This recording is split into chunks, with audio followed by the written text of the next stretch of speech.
नमस्कार ओमकार जी, बहुत बहुत स्वागत है आपका। बहुत धन्यवाद याद करने के लिए अंजू जी, आपको भी और सभी दर्शकों को मेरा नमस्कार। सर, ये जो कांवड़ यात्रा को लेकर एक फैसला योगी सरकार ने किया था, अब तो ऐसा लग रहा है कि उस फैसले की आंच एनडीए तक पहुंच गई है। आप देखिए, आज सर्वदलीय बैठक हुई थी, उसमें किस तरह के सुर सुनाई पड़ रहे हैं। जयंत चौधरी कुछ और कह रहे हैं, जेडीयू कुछ और कह रही है, टीडीपी की तरफ से भी सुर आ रहे हैं। तो क्या लग रहा है, एनडीए में इसको चलते कोई ऊहापोह की स्थिति बन सकती है निकट भविष्य में? देखिए, ये तो सब जानते हैं कि एनडीए के कुछ घटक दल ऐसे हैं जिनकी अपनी एक वोट बैंक रही है, जिनका अपनी पोस्चरिंग रही है, अतीत में भी रही है।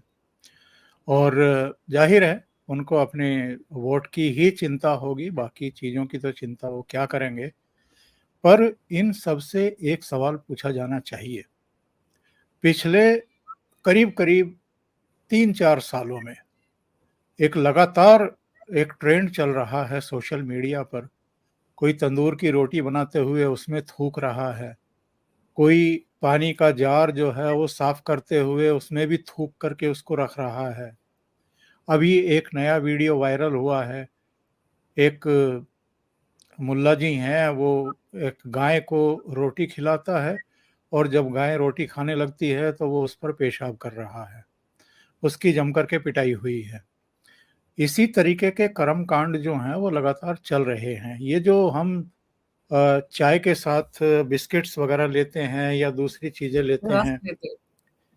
उन उनको भी किस तरीके से पैरों के नीचे लेकर के, और ये सब हरामगर्दी होती है, ये अब किसी से छिपी नहीं है। बहुत सारे वीडियो जो है वो लगातार सोशल मीडिया पर हैं। ये आदेश एक्चुअल में लाने की ज़रूरत क्यों पड़ी? सबसे पहले तो अगर ये एनडीए के कुछ घटक दल उछल-कूद कर रहे हैं और बयानबाज़ी कर रहे हैं, तो इन्हीं से पूछा जाना चाहिए कि आखिर इसकी ज़रूरत क्या पड़ी? और ये तो कोई योगी सरकार ने नहीं बनाया, मोदी सरकार ने नहीं बनाया। 2006 में जब डॉक्टर मनमोहन सिंह प्रधानमंत्री थे, उनकी सरकार का बनाया हुआ है और उसमें मुलायम सिंह यादव की पार्टी भी शामिल थी, बहुजन समाज पार्टी भी बाहर से समर्थन दे रही थी, सारे वामपंथी भी दे रहे थे। और ये मुझे बताने की ज़रूरत नहीं है कि कांग्रेस पार्टी तो लीड ही कर रही थी। तो ये पवन खेड़ा से लेकर के तमाम लोग जो इस समय रुदन कर रहे हैं, छाती पीट रहे हैं, इनको पहले तो इस बात का जवाब देना चाहिए कि 2006 में ये कानून बना ही क्यों था? ये अगर आज वो लागू हो रहा है तो उसकी कुछ वजहें हैं जिसका मैंने कहा कि कम से कम ये तो पता कर लो कि क्यों ये सब किया जा रहा है। ये जो कांवड़ यात्रा है ये बहुत सेंसिटिव मामला होता है। इसके लिए हजारों की संख्या में ऊपर गंगोत्री से लेकर के ऋषिकेश और नीचे हरिद्वार और बहादुराबाद, रुड़की, पूरा मुजफ्फरनगर और खतौली और फिर नीचे जहाँ-जहाँ शिवालयों के लिए मार्ग हैं इन कांवड़ियों के, वहाँ भारी मात्रा में पुलिस फोर्स लगानी पड़ती है, रूट डाइवर्ट करने पड़ते हैं, जगह-जगह कांवड़ियों के लिए शुद्ध भोजनालय या दूसरे व्यवस्थाएं होती हैं। इसके बावजूद हमने अतीत में कुछ वर्षों में ये देखा है अंजू जी कि कभी किसी हल्की-फुल्की टक्कर से या कभी किसी की कांवड़ खंडित हो गई कुछ कारणों से, या भोजन में कोई मिलावट हो गया, यहाँ तक कि अगर किसी ने लहसुन या प्याज का भी इस्तेमाल कर लिया है तो इन चीज़ों को लेकर के भी बवाल हो चुके हैं, हिंसा हो चुकी, मारपीट हो चुकी, माहौल खराब होते-होते बचे हैं और कई बार तो हो गए हैं।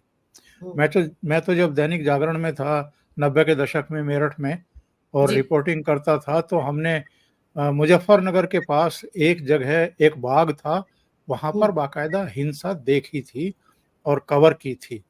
तो ये बहुत सेंसिटिव मामला है।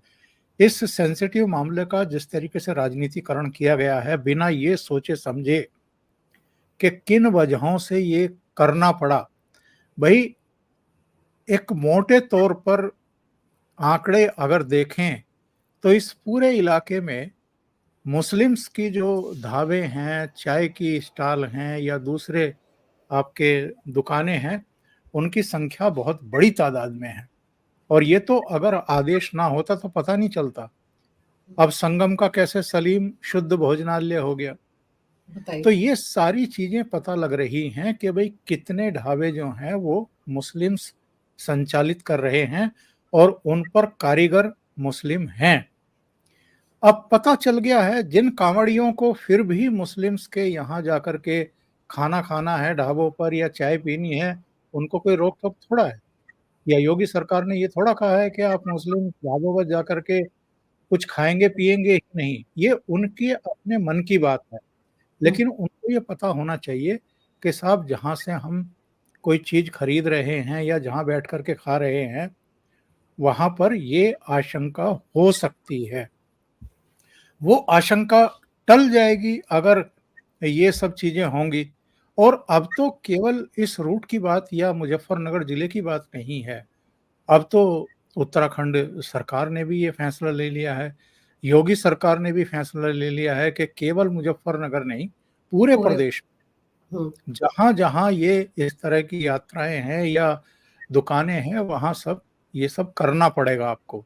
और आज सुबह तो मैं देख रहा था कि बाबा काशी विश्वनाथ में भी करीब-करीब 15% के आसपास मुस्लिम दुकानें हैं और हुँ, उन सबको भी कहा गया है, केवल मुस्लिम दुकानदारों को नहीं, वहाँ जो हिंदू के दुकानदार हैं, उनको भी कहा गया है कि अपनी पहचान वाले नेम हुँ, प्लेट आप लगाइए। इसी तरीके से उज्जैन में महाकाल जो मध्य प्रदेश में पड़ता है, वहाँ हुँ, पर भी ये आदेश लागू हो गया और वहाँ के मेयर ने ये कहा है कि साहब ये जो प्रस्ताव है, ये नगर निगम ने 2002 सितंबर में हुँ, इसको मंजूरी दी थी और राज्य सरकार को भेज दी थी, कुछ औपचारिकताएँ पूरी करनी होती हैं। अब हम इसको लागू कर रहे हैं और उज्जैन में महाकाल में ये इसलिए लागू करना पड़ रहा है, क्योंकि देश-विदेश से बहुत सारे नागरिक आते हैं, उनको ये पता होना चाहिए कि साहब यहाँ अ, महाकाल नगरी में हम अगर किसी से कुछ खरीद रहे हैं, तो वो दुकान किसकी है? ताकि अगर कोई शिकायत है, तो वो उसकी शिकायत कर सके। तो इसमें गलत क्या है? इसमें परेशानी क्या है? और बिहार में बोधगया में तो दुकानदारों ने खुद ही अपनी दुकानों के सामने नेम प्लेट लगानी शुरू कर दी, वहाँ बिहार सरकार ने तो कोई आदेश भी जारी नहीं किया है। हुँ। तो इसमें पॉलिटिशियन को परेशानी क्या है? मेरी समझ से बाहर की बात है। सर पॉलिटिशियन को परेशानी ऐसी है कि जयंत चौधरी कहते हैं अब तो कुर्ते पर भी क्या अपना नाम लिखवा लें? इसको तो इस ऑर्डर को तो तुरंत वापस लेना चाहिए योगी सरकार को। इस तरह की बातें हो रही हैं। नाम बताने में दिक्कत क्या है सर? आप कागज नहीं दिखाएँगे, नाम नहीं बताएँगे तो फिर करेंगे क्या? कैसे पहचानेंगे लोग आपको? आप नाम तो सर किसी भी इंसान की सबसे बड़ी पहचान होती है या नहीं? अभी महमूद मदनी का क्या बयान आया है कुछ समय पहले? हुँ, उन्होंने कहा है और वो तो सोशल मीडिया पर और यूट्यूब पर, फेसबुक पर, ट्विटर पर हर जगह आपको मिल जाएगा। हुँ, उन्होंने कहा कि साहब अगर किसी को हमारी पहचान से, हमारे खान-पान से, हमारे पहनावे से, हमारी आदतों से परेशानी है तो ये मुल्क तो हमारा है, वो किसी और मुल्क में चला जाए। बताइए। मतलब चल दुस्साहस देखिए कि 100 करोड़ हिंदू आबादी को वो धमकी दे रहा है कि साहब अगर आपको हमारा खान-पान, हमारा पहनावा और हमारी बोलचाल और हमारी जो मतलब चाल-ढाल है उससे कोई दिक्कत है तो आप ये देश छोड़ कर के चले जाओ। तो ये मज़हब के आधार पर ही धमकी दे रहे हैं ना वो। ये बिल्कुल। वो कहता है एक बयान में कहता है कि साहब धार्मिक पहचान को क्यों उजागर किया जा रहा है। हुँ, जब कर्नाटक में आप हिजाब पर जोर देते हैं कि हमारी बच्चियाँ तो स्कूल में, कॉलेजों में, डिग्री कॉलेजेज में भी हिजाब पहन कर के आएँगी, तो तब धार्मिक पहचान नहीं होती है उनकी। तब तो आप बढ़-चढ़ कर के अपनी धार्मिक पहचान की ही बात कर रहे हैं ना। फिर यहाँ धार्मिक पहचान उजागर हो रही है तो परेशानी क्या है? परेशानी क्या है मैं बताता हूँ। परेशानी ये है कि इनको लगता है कि ये सावन का जो महीना है और साल में एक और महीना आता है जब कांवड़िए बहुत बड़ी संख्या में लाखों, करोड़ों की संख्या में ऊपर से जल ला कर के और शिवालयों पर जलाभिषेक करते हैं। और जाहिर है उनके लिए भले ही जगह जगह कैंप लगाए जाते हों कांवड़ संघों की तरफ से, पर वो दुकानों से भी खाते पीते हैं और इनकी जो है लाखों करोड़ों की आमदनी होती है। बिल्कुल। तो आप सलीम साहब जो हैं वो संगम शुद्ध भोजनालय चला रहे हैं, तो भाई संगम क्यों लिख रहे हो, सलीम लिखो ना। अब लिखा ना। हफी हाँ, हफीज साहब भी अपना नाम बदल करके जो, ताकि एक भ्रम बना रहे और लोगों को भ्रमित करके आप, मतलब जहां आपको धंधा चलाना है, जहां आपको पैसा कमाना है, वहां आप नाम बदल लेंगे बड़े आसानी से। और केवल हम यहीं की बात क्यों करें अंजू जी, जरा बॉलीवुड में देखिए। एक हम्म। जमाना था जब देश आजाद हुआ था, तो यूसुफ साहब दिलीप कुमार बन गए थे, हम्म। महज अभी जो है वो मीना कुमारी बन गई थी। तो इस तरीके के अनेक उदाहरण वहां भी हैं। जब इन्होंने अपने नाम बदल लिए थे, इनको लगा था कि यार एक मैसेज बड़ा गलत चला गया है कि मुसलमानों की वजह से देश का बंटवारा हुआ है, कहीं ऐसा ना हो कि हमारी फिल्मों को, हमारे अभिनय को रिजेक्ट कर दिया जाए, लोग जो हैं वो ना देखें, इसलिए नाम बदल लो। तो ये है अलतकिया। और ये जो है ये तरीका है इनका कि साहब अगर ऐसे नहीं बात बन रही है तो ऐसे बन जाएगी। मतलब अपना धंधा चलाना है, अपना काम चलाना है, अपना नाम चलाना है, तो नाम भी बदलने को तैयार हैं।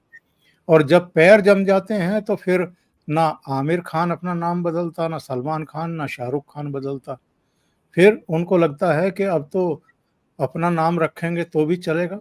जब पैर जम जाते हैं, इसी तरीके से अलग अलग शहरों में जब इनकी आबादी 20% होती है, 30% से नीचे होती है, तो ये थोड़ा शांत रहते हैं।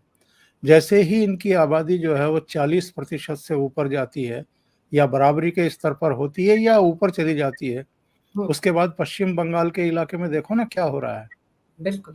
तो फिर जो है ये अ, आदमी को आदमी नहीं समझते हैं। तो ये स्थितियां, परिस्थितियां और ऊपर से वोटों की तुष्टीकरण की राजनीति, हम्म। ये इस देश के लिए बेहद घातक है। बिना उन कारणों को समझे जिनके चलते ये सब लाया गया है, राजनीति शुरू कर देना, राजनीतिक बयानबाजी शुरू कर देना, ये किसी भी दृष्टि से ठीक नहीं है। पर सर, अब जैसे मैं फिर से एनडीए की बात कर रही हूँ, योगी सरकार ने एक फैसला लिया जो पहले से 2006 में कानून बना है, वही याद दिलाया कि ये कानून है भाई, इसका पालन कीजिए। इससे अलग तो कुछ नहीं किया। और ये सबके लिए है। ये तो नहीं कहा गया कि मुसलमान ही बताएंगे, हिंदू भी बताएंगे, सिख भी, ईसाई भी, जिन जिन के रेस्टोरेंट या ढाबे उस रास्ते में है वो होंगे। लेकिन वो ढाबे वाले तो नाम बदल रहे हैं, उन्होंने तो अपने नाम रखने शुरू कर दिए। सब बता रहे हैं कि उनके यहाँ कौन कौन काम कर रहा है। लेकिन राजनेता जो अलग से राग अलाप रहे हैं। अब तो ये मामला सर, ये जमीयत उलेमा हिंद तो इस मामले को सुप्रीम कोर्ट ले गया है, कल इस पर सुनवाई होने वाली है। और राजनेताओं के सुर अलग हो गए हैं कि तुरंत इसको वापस लिया जाए। तो आपको क्या लग रहा है, क्या ये फैसला एनडीए के लिए भारी पड़ सकता है जो योगी सरकार ने लिया? देखिए, मैं ये नहीं मानता कि किसी इस मुद्दे या उस मुद्दे को लेकर के जितने भी ये बयानबाज हैं, हम्म। ये सरकार को गिराने की या सरकार से बाहर आने के बारे में सोचेंगे। हम्म। केवल पोस्चरिंग है, केवल संदेश देने के लिए। अगर कोई इनका वोट बैंक है तो उसको, इसके अलावा इससे आगे ना ये सोच रहे होंगे और ना ही किसी और को सोचना चाहिए। ये अलग बात है कि मीडिया का एक हिस्सा है जो दिन रात बस यही रट लगाता रहता है कि अब योगी गया, अब मोदी गया। हम्म। क्योंकि ये दो ही इनके दुश्मन हैं। इन दो से ही तो इनको सबको परेशानी है, पूरे इकोसिस्टम को। और ये इकोसिस्टम देश के भीतर भी है और देश के बाहर भी है जिनको परेशानी है। दो ही से परेशानी है, तीसरे से नहीं है। योगी की जगह कोई केशव मौर्य बन जाए तो इनको परेशानी नहीं है। मोदी की जगह अगर कोई नितिन गडकरी या कोई राजनाथ सिंह या कोई तीसरा बन जाए तो भी इनको परेशानी नहीं है। इनको परेशानी है योगी और मोदी से। इनको लगता है कि इन दो के रहते हुए ये ना तो उत्तर प्रदेश में वापसी कर पाएंगे और ना ही केंद्र में इनकी वापसी संभव है। तो इसलिए कोई अब एनडीए का घटक दल कुछ बयान देता है तो तुरंत उछलने लगते हैं, प्रोग्राम करने लगते हैं, डिस्कशन करने लगते हैं और 4 बजे से 5 बजे से चर्चाएं शुरू हो जाती हैं। रात को प्राइम टाइम तो अब इनके पूरे 24 घंटे ही चलते हैं। ब्रेकिंग न्यूज इनकी 24 घंटे चलती है। कोई जरा सा छींक दे तो इनका ब्रेकिंग शुरू हो जाता है, और उसके बाद इनकी दे प्रतिक्रिया मतलब सांस ही नहीं लेते हैं। कोई अगर मोदी के खिलाफ बयानबाजी कर दे, भले ही उसकी कोई आइडेंटिटी है कि नहीं है, कोई योगी के खिलाफ कुछ कह दे, तो उसको ऐसा ब्रेकिंग करके चलाते हैं कि जैसे कोई हिमालय पर्वत जो है वो टूट पड़ा हो और पूरा इलाका जो है वो तबाह हो गया हो। तो ये तो इनकी स्थिति है। लेकिन वो कहते हैं ना कि कौवे के कोसने से या चील के कोसने से पशु नहीं मरा करते। तो ऐसे ही इनके चाहने से, ये तो 2014 से ही चाह रहे हैं कि मोदी की सरकार ही ना बने। 2013-14 में यही सारे लोग थे ना जो कह रहे थे कि नहीं नहीं, इनका तो बहुमत आने से रहा, बहुमत आ गया, सरकार भी बन गई। फिर तमाम तरह की पेशबंदियां शुरू हो गई। 2017 में भी उत्तर प्रदेश में किस तरह की मोर्चेबंदी हुई थी। फिर 2019 को याद कर लीजिए, 2022 को याद कर लीजिए, अभी 2024 को भी याद कर लो। 2024 में भी नरेंद्र मोदी के नेतृत्व में 10 साल के शासन के बाद 240 सीटें भारतीय जनता पार्टी की आई हैं, और उनका जो 10 साल का शासन था मनमोहन सिंह का, उसके बाद उनकी केवल 44 सीटें आई थी। तो नरेंद्र मोदी की सरकार कैसे बन सकती है? इन्होंने तो नैतिक बल खो दिया है। अच्छा, इनका नैतिक बल भी अजीब है, इनकी परिभाषा भी अजीब है नैतिक बल की। 2004 में जब अटल जी बाहर गए थे दफ्तर से और कांग्रेस की केवल 145 सीटें आई थी, तो इनके पास नैतिक बल था सरकार बनाने का। फिर 2009 में भी जब केवल 206 सीटें आई थी, तब इनके पास नैतिक बल था। उससे पहले 90 के दशक में नरसिम्हा राव, जब राजीव गांधी की हत्या के बाद भी सहानुभूति लहर के बावजूद कांग्रेस की केवल 232 सीटें थी, तब भी उनके पास नैतिक बल था। लेकिन 240 सीटें जीतने के बाद भी नरेंद्र मोदी के पास नैतिक बल नहीं है। तो इनकी परिभाषाओं को आप समझने की कोशिश करें तो पागल हो जाएंगे। तो इसलिए ये पूरा एक गैंग है, मीडिया में भी जिसको हम इकोसिस्टम कहते हैं, अलग अलग पॉलिटिकल पार्टियों में भी, और जो लीगल टीम भी काम करती है, जो याचिका लेकर के तुरंत सुप्रीम कोर्ट दौड़ पड़ती है कि साहब मर गए, जस्ट मी लॉर्ड, इस पे सुनवाई करिए। तो ये एक पूरा इकोसिस्टम का हिस्सा है। इनको लगता है कि मिल गया एक और मुद्दा, चलो इसको लेकर के हुआ करते हैं कुछ दिन, हो सकता है कि कुछ हो जाए, लेकिन हर बार इनको निराश होकर के बैठना पड़ता है। इस बार भी यही होने वाला है। सर, मामला सुप्रीम कोर्ट पहुंचेगा, खैर वहां पे पता नहीं क्या होता है क्या नहीं, बड़ी बेंच को सौंप देते हैं, स्टे लगा देते हैं, कुछ भी वहां पर आजकल अनप्रेडिक्टेड सी चीजें होती हैं। पर ये जो फैसला वापस लेने की बात हो रही है, आपको लगता है कि योगी कुछ ऐसा कर सकते हैं? इतना हाय तौबा मचा इस फैसले के बाद, विपक्ष के साथ साथ अब तो एनडीए में, उसके बाद आपको लगता है कि योगी इस फैसले से यू टर्न मार सकते हैं? पहली बात यह है कि ऊपर यानी नरेंद्र मोदी के स्तर पर क्या फैसला होने वाला है, ये हमें देखना पड़ेगा। वो किसी भी हालत में कोई ऐसा असंवैधानिक कार्य करने को नहीं कहेंगे जो संविधान सम्मत ना हो। ये तो कानून है, कानून को इम्प्लीमेंट लागू किया गया है। इम्प्लीमेंट क्यों किया गया है, इसका एक कारण है, आशंकाएं हैं, और राज्य की कानून व्यवस्था बनाए रखने का काम किसी राज्य सरकार का होता है, केंद्र का नहीं होता है। तो सेंट्रल गवर्नमेंट जो है इसमें दखल देगी, या मैं तो कहूँगा कि सुप्रीम कोर्ट भी इसमें आउटसाइडली जाकर के इसको रिजेक्ट करेगी या इस पर पाबंदी लगाएगी, मुझे लगता नहीं है। क्योंकि कल को कोई अप्रिय घटना हो गई, नाम वापस हटा दिए सबने, और कोई अप्रिय घटना हो गई, तो उसकी जवाबदेही किसकी होगी? सुप्रीम कोर्ट की होगी या सेंट्रल गवर्नमेंट की होगी? तो किसी को भी कोई भी आदेश देने से पहले 10 बार सोचना पड़ेगा, और तब जाकर के इस तरह की चीजें वो कर पाएंगे। जहां तक योगी सरकार के वापस लेने का सवाल है, तो योगी सरकार क्यों वापस लेगी? पहले तो ये केवल मुजफ्फरनगर जिले तक सीमित था ना मामला।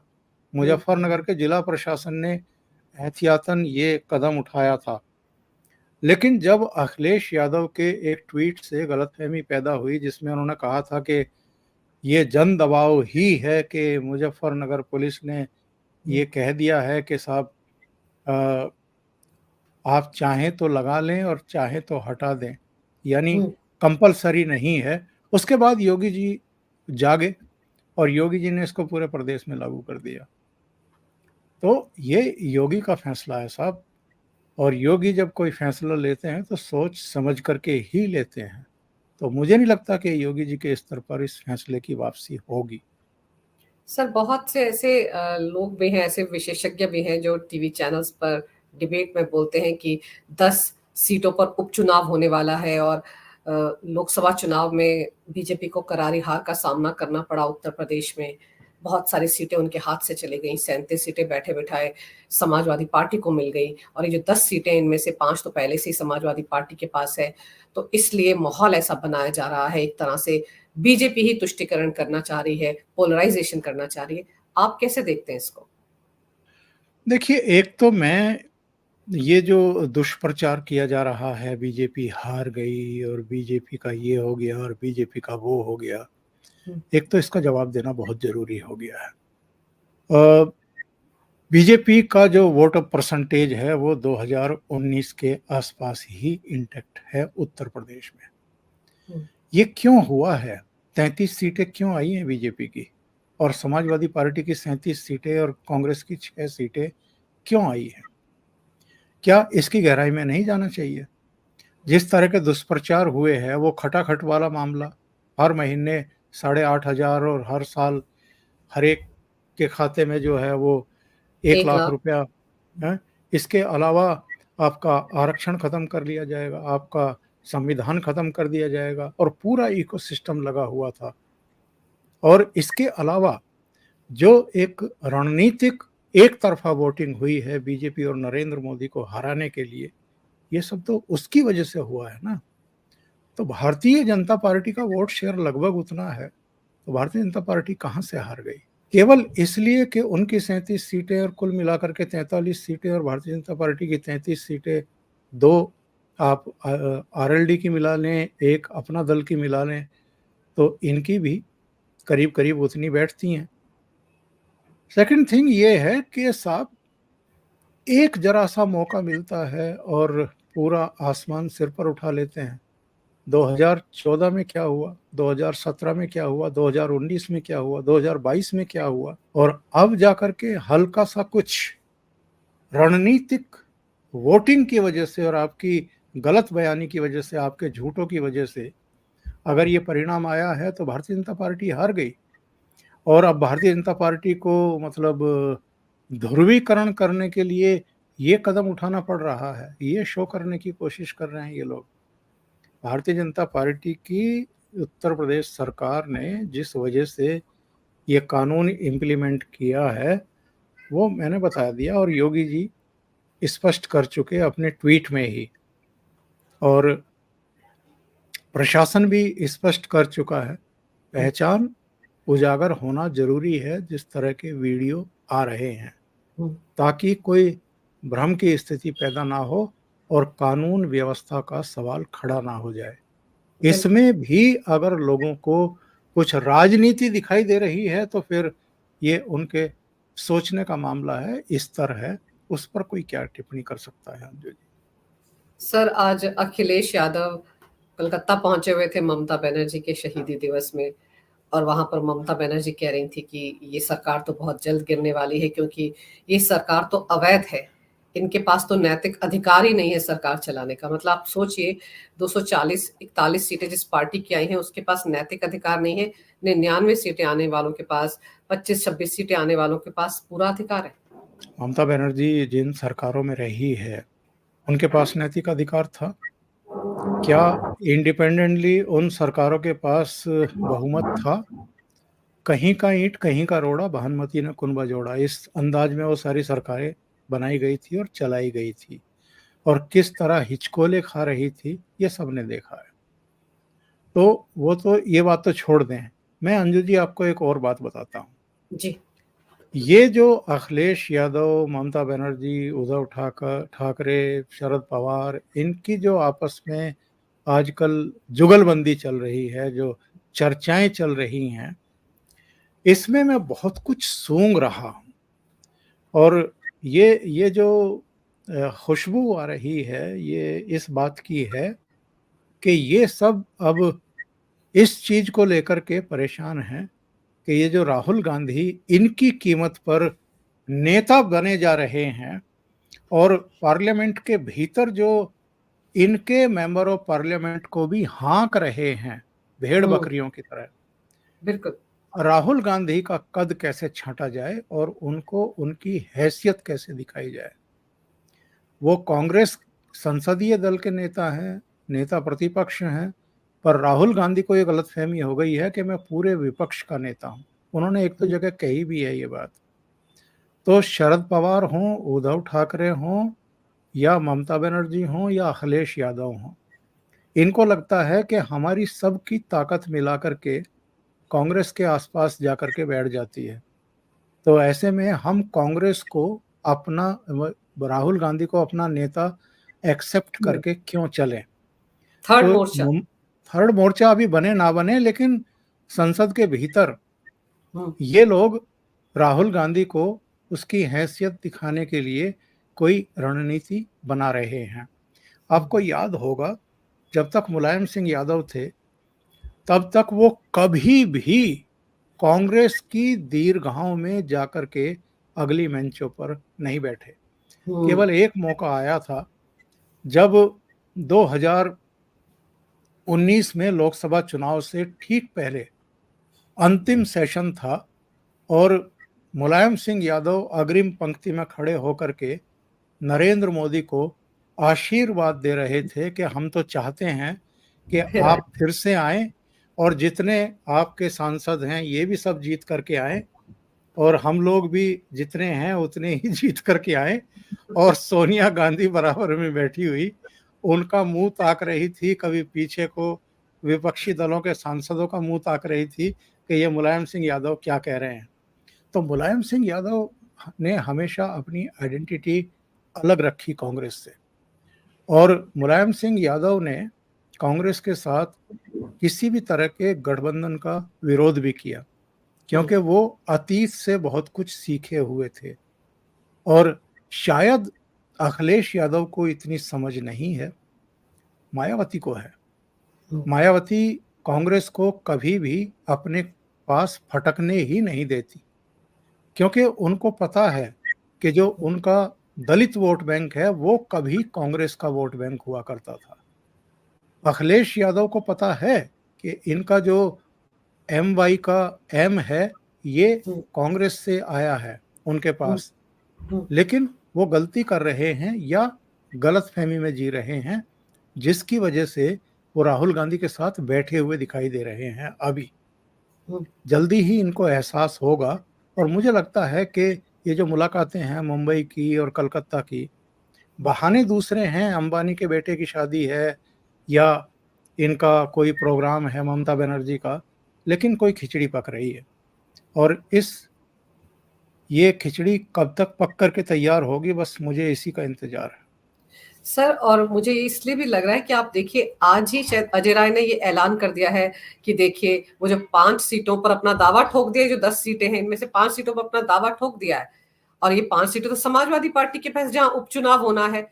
तो ऐसा लग रहा है कि कहीं ना कहीं से कोई ना कोई सिग्नल अखिलेश का उनको मिल गया है, इसीलिए हो सकता है इनकी राहें इसी उपचुनाव में अलग अलग हो जाए, ऐसे संकेत भी देखने को मिल रहे हैं। देखिए, जब राहुल गांधी हाथरस पहुंच गए थे भगदड़ के बाद, तो अखिलेश यादव को वो अच्छा नहीं लगा था। अखिलेश यादव के चाचाओं को भी अच्छा नहीं लगा था, उनके दूसरे नेताओं को भी अच्छा नहीं लगा था। इनके जो प्रवक्ता टेलीविजन चैनलों पर बैठे हुए थे उनके भी सुर थोड़े से बदले हुए थे, क्योंकि तथाकथित वो बाबा सूरजपाल जो है उसके साथ अखिलेश यादव के क्या रिश्ते हैं ये किसी से छिपा हुआ नहीं है। हालांकि राहुल गांधी ने उनके खिलाफ किसी तरह की बयानबाजी करने से परहेज किया था, तो भी हाथरस उनका पहुंच जाना ये समाजवादी पार्टी को अखरा।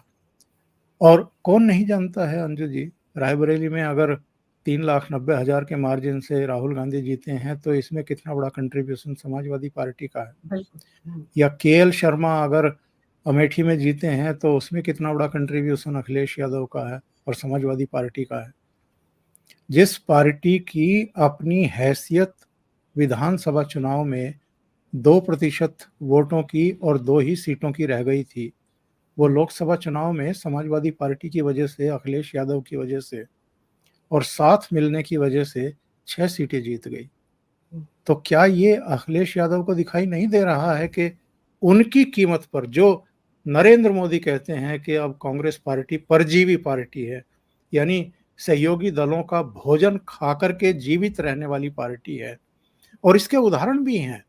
मैंने अपने एक प्रोग्राम में बताया था कि साहब जहां जहां भारतीय जनता पार्टी से कांग्रेस का सीधा मुकाबला हुआ है, वहां इसका जो कामयाब होने का औसत है वो 25-26% है।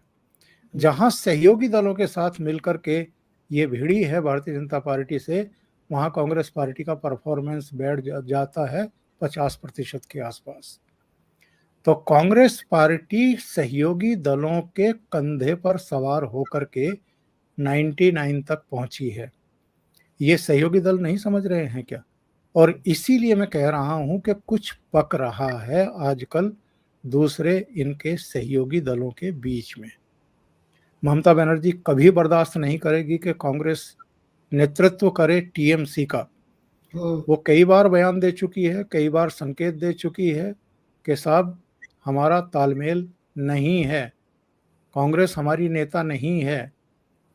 इसी तरीके से पिछले कुछ दिनों से आप देख रही होंगी शरद पवार के सुर बदले हुए हैं। अब सुर क्यों ना बदले भाई, महाराष्ट्र में विधानसभा के चुनाव होने हैं। अब ये अपने शिवसेना उद्धव ठाकरे ने 125 सीटों पर दावा कर दिया है और कांग्रेस ने 150 सीटों पर दावा कर दिया है। यानी 288 में से 275 सीटों पर दावा इन्होंने कर दिया। अब शरद पवार के लिए बची 13 सीटें, तो बाकी की सीटों का कहां से जुगाड़ करेंगे शरद पवार? तो अभी देखते जाओ, जैसे जैसे चुनाव नजदीक आएंगे तो इनमें जूतम पेजार हमें देखने को मिलेगी। बिल्कुल। और आप सब कह रहे थे ना कि राहुल को कैसे अलग थलग करेंगे बाकी विपक्षी दल, उसका आपको इंतजार रहेगा। तो मुझे लग रहा है कि कल परसों से जो सत्र शुरू होने जा रहा है उसी में वो सारी तस्वीर देखने को मिल जाएगी, क्योंकि उससे पहले खिचड़ी कुछ आधी पकी भी होगी तो भी नजारा देखने को मिल जाएगा। पर साथ ही साथ ये भी देखना होगा कि सुप्रीम कोर्ट ये रोते धोते पहुंच गए हैं कि क्यों नाम बताएं, क्यों नाम बताएं, क्यों अपना नाम लिखें। अब उस मामले पर कल सुप्रीम कोर्ट में क्या होता है वो भी देखने वाली बात होगी। हालांकि कई बार ऐसा ही होता है सर कि सुप्रीम कोर्ट जाते हैं तो ये खुशी खुशी बाहर आते हैं, इनके पक्ष में कई बार फैसले आते हैं। लेकिन सर आपने समय निकाला और इस महत्वपूर्ण विषय पर मेरे दर्शकों को विस्तार से जानकारी दी, इसके लिए आपका बहुत बहुत धन्यवाद। नमस्कार। नमस्कार।